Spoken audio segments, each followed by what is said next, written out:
আপনার মালিক কে? তিনি যদি আপনাকে জান্নাত দেয় ক্ষমা করে, কেউ ঠেকাইতে পারবে?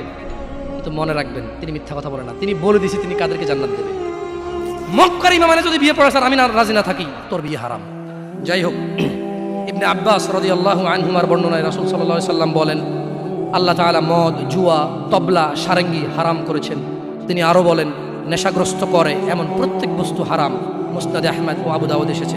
এছাড়াও বহু প্রমাণ ও নির্ভরযোগ্য হাদিস রয়েছে যাতে গান, বাদ্যযন্ত্র হারাম ও নাজায়েজ বলা হয়েছে। এই ব্যাপারে বিশেষ সতর্কবাণী রয়েছে ও কঠিন শাস্তির ঘোষণা করা হয়েছে।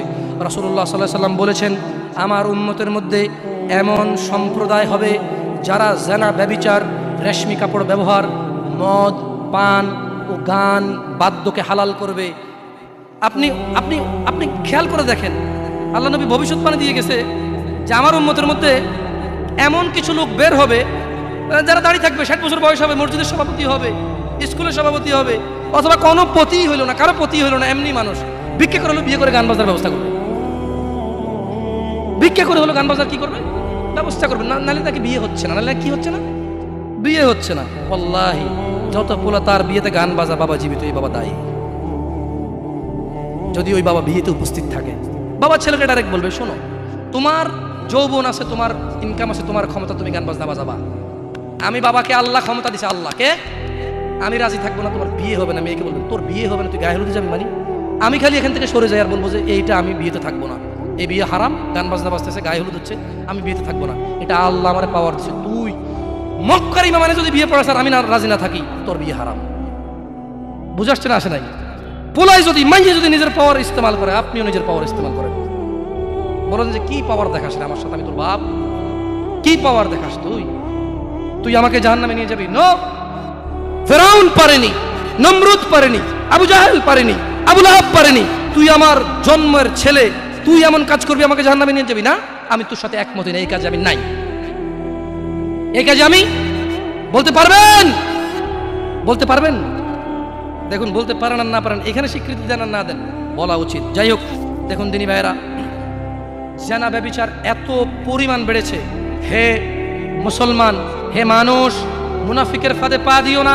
তারা চায় তোমরা বেহায়াপনা, নির্লজ্জতা, নোংরামো, অশ্লীল চরিত্রকে আপন করে নাও, যা তোমাদের দুনিয়া ও আখিরাতকে সম্পূর্ণ ধ্বংস করে দিবে, যা তোমরা তোমার নিজের ও তোমার ভবিষ্যৎ প্রজন্মের দুনিয়া ও আখিরাত অন্ধকার করে দেবে।